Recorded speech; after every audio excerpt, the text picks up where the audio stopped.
Hello दोस्तों, 7 अक्टूबर 2023 शनिवार सुबह जो यहूदियों का सबत दिन था, सोची समझी साजिश के तहत गाजा की ओर से हमास ने 5,000 से ज़्यादा रॉकेट्स इसराइल के ऊपर दाग दिए और उसी के साथ हमास के आतंकवादी इसराइल के 20 शहरों में घुसकर अंधाधुंध गोलियों के द्वारा कई इसराइलियों को मौत के घाट उतार दिया और कईयों को बंधक भी बना लिया। अब तक मिली जानकारी के मुताबिक लगभग हमले में 1,000 के करीब इजरायलियों की मौत हो चुकी है और 3,000 के आसपास लोग घायल हो चुके हैं। इजराइल ने भी खतरनाक पलटवार कर दिया है, जिसमें सैकड़ों की तादाद में हमास के आतंकवादी मार गिराए गए हैं। यह युद्ध अभी कुछ और दिन लगातार चल सकते हैं। इसका असर कितना गहरा होगा, अभी इसकी भविष्यवाणी नहीं की जा सकती है। इजरायल युद्ध आज या कल से शुरू नहीं हुआ है, बल्कि इस युद्ध का कारण और नजरिया समझने के लिए हमें हजारों साल पहले लिखे बाइबिल और इतिहास को समझना पड़ेगा। हम इस बात को थोड़ा डिटेल से समझेंगे ताकि आप इस एक ही वीडियो के माध्यम से पूरी और सही जानकारी को हासिल कर सके। सबसे पहले यहूदी लोगों के इतिहास को हमें समझना पड़ेगा।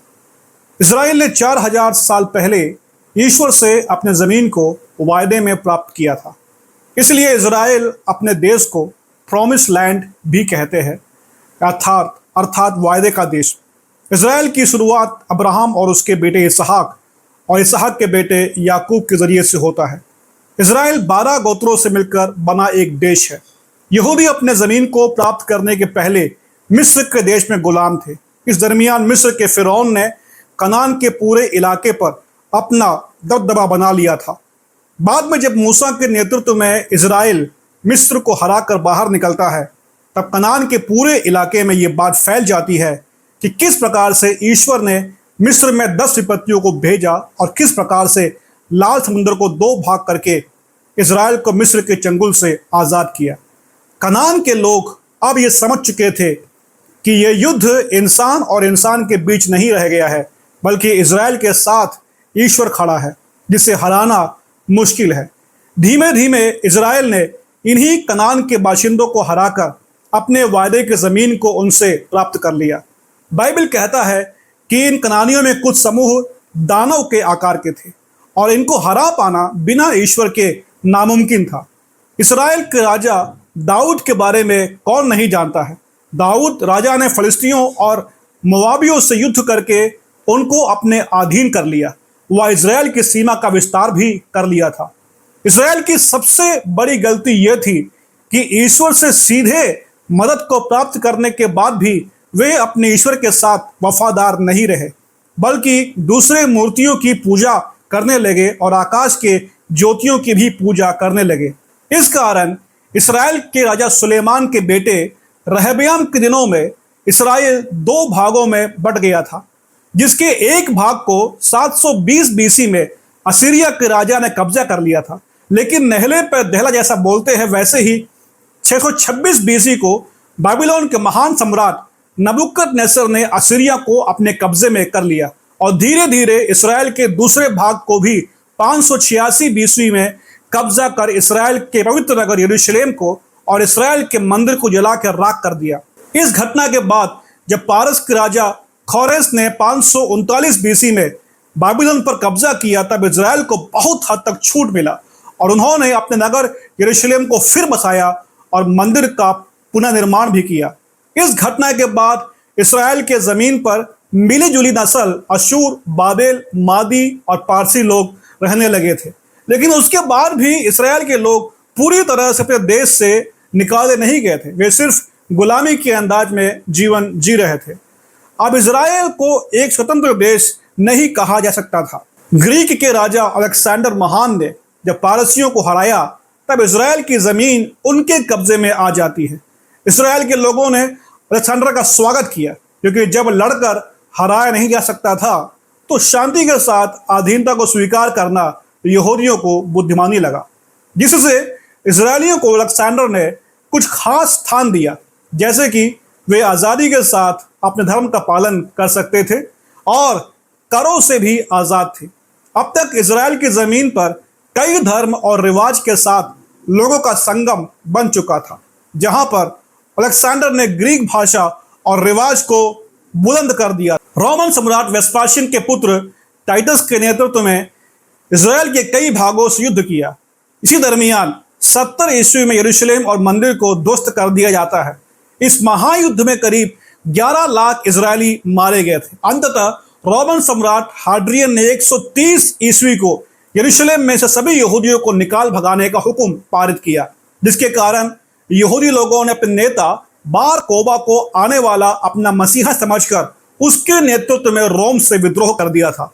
लेकिन इस बार भी रोम का पलड़ा भारी पड़ता है और बुरी तरह से यहूदी हार जाते हैं और करीब 8 लाख यहूदी मारे जाते हैं। इस युद्ध के बाद यहूदियों के हाथ से इस्राएल की जमीन पूरी तरह से निकल जाता है और उन्हें दर दर भटकने के लिए मजबूर होना पड़ता है।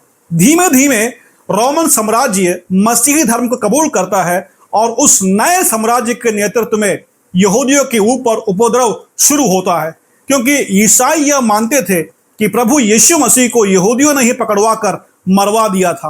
अब इजराइल सिर्फ एक समूह का नाम रह गया था। इसका नाम का संबंध अब जमीन से नहीं रह गया था।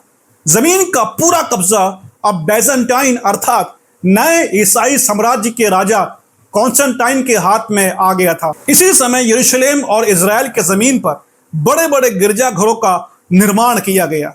अब यरूशलेम पूरी तरीके से एक ईसाई साम्राज्य का हिस्सा बन चुका था। लेकिन 7वीं सदी को इस्लाम धर्म ने अपनी सीमा को फैलाना शुरू किया। ऑटोमन साम्राज्य के सलीम और सुलेमान के महान सल्तनत के द्वारा हंगरी, यूगोस्लाविया, उत्तरी अफ्रीका, मिस्र, सीरिया, फलस्तीन और इजराइल, ईरान, इराक और पश्चिमी सऊदी अरब का पूरी तरह से जमीन का कब्जा कर लिया गया।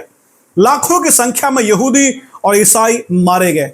इस प्रकार से मिडिल ईस्ट एक मुस्लिम साम्राज्य में तब्दील हो गया।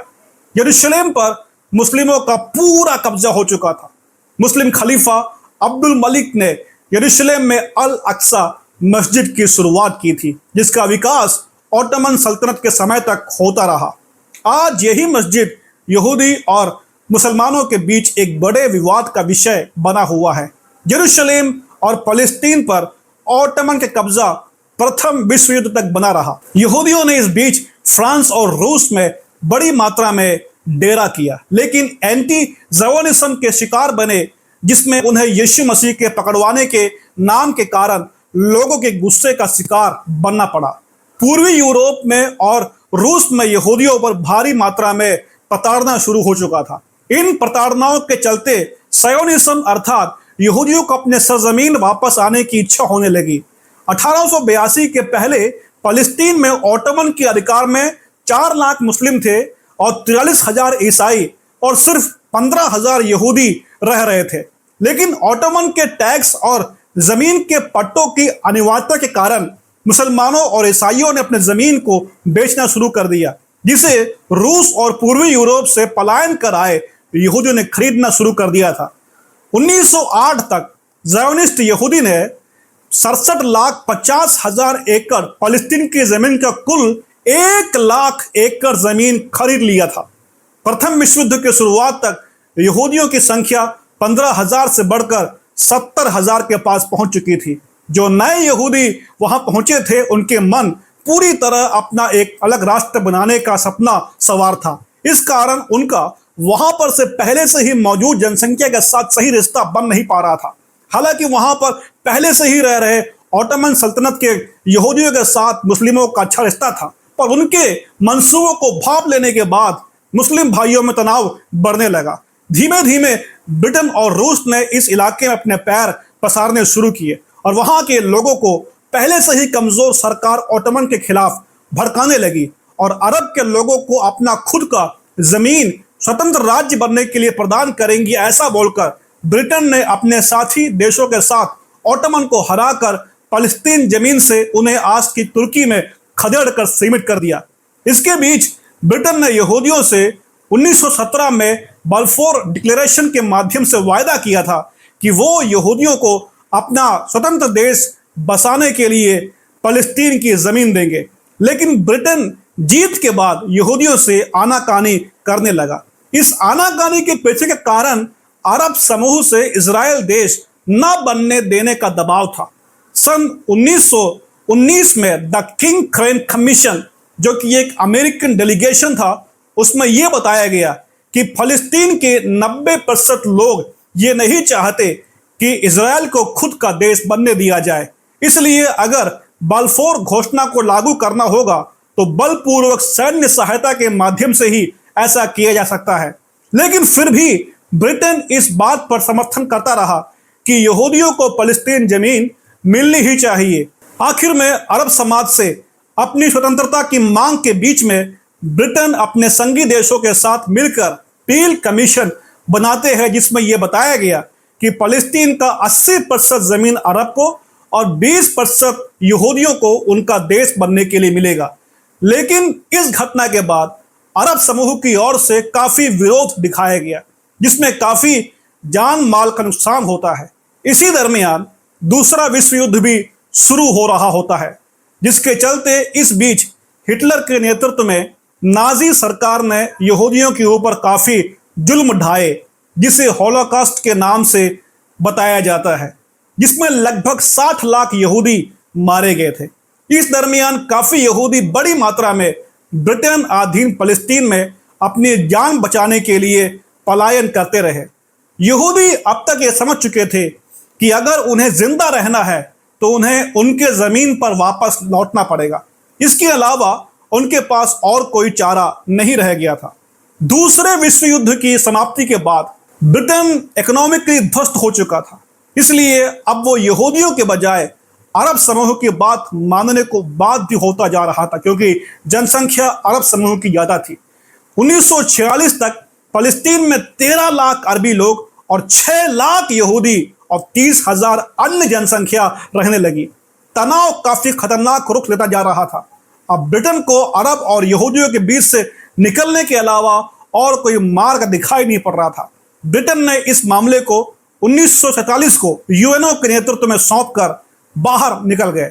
यहूदियों पर नाजी बर्बरता के चलते दुनिया की संवेदना हासिल हो चुकी थी। अंततः यूएनसीओपी ने 2 स्वतंत्र देश पर नवंबर 29, 1947 को असेंबली वोट दिलवाया, जिसमें 33 देशों ने सकारात्मक वोट डाले और 13 देशों ने विरोध में वोट डाले और 10 देश बिना पक्ष के खड़े रहे। रिपोर्ट में 56% फलस्तीन की जमीन यहूदियों को देने का निर्णय दिया गया। फिर क्या था? युद्ध का माहौल शुरू हो गया। यहूदियों ने बेन गुरियोन के नेतृत्व में मोर्चा संभाल लिया और 14 मई 1948 को बेन गुरियोन ने इजराइल को स्वतंत्र राष्ट्र के रूप में घोषित कर दिया और उसी दिन अमेरिका ने अपना समर्थन दिया और फिर बाद में रूस ने भी अपना समर्थन दिया और इजराइल को देश के रूप में अंतर्राष्ट्रीय स्वीकृति मिल गई। उस समय फलस्तीन के अरब समूह इजराइल कौम को तबाह करने के लिए बारंबार युद्ध शुरू कर दिए थे, लेकिन हर बार उनको मुंह की खानी पड़ी, क्योंकि ईश्वर इजरायलियों की सहायता कर रहा था। अरब समूह ने फलस्तीन मुद्दे के कारण 1967 में बड़े स्तर पर 5,67,000 पैदल सेना, 2,504 टैंक और 957 लड़ाकू विमान के साथ हमला बोल दिया। ये मानो बाइबल में बताए गए बालक दाऊद और विशाल दानव गोलियाद के बीच युद्ध जैसा था। लेकिन इस्राएल ने महज 1 लाख सैनिक और 250 लड़ाकू विमान और 800 टैंक के द्वारा 6 दिन के अंदर युद्ध में फतह को हासिल कर लिया था। इस समय इस्राएल ने यरूशलेम, वेस्ट बैंक और गाजा पर पूर्ण कब्जा कर लिया था। लेकिन 2005 में इस्राएल ने अंतर्राष्ट्रीय दबाव के चलते गाजा को पूर्ण रूप से खाली कर दिया था। इसी का फायदा उठाकर हमास ने इस्लाम कट्टरपंथी भाषण और फलस्तीनियों को सुरक्षा देने के अपने पैतरे के कारण फलस्तीन पार्लियामेंट के इलेक्शन में 132 सीटों में 76 सीट हासिल करके गाजा की कमान को संभाल लिया था। लेकिन बाद में फलस्तीनी जनता को मालूम पड़ा कि उन्होंने हमास संगठन के रूप में आतंकवादी संगठन को गाजा की कमान दे दिया है और तब से लेकर आज तक इजराइल और हमास के बीच छोटे बड़े हमले होते आ रहे हैं और अब इस्राएल ने हमास का पूरा खात्मा करने की कसम खा लिया है।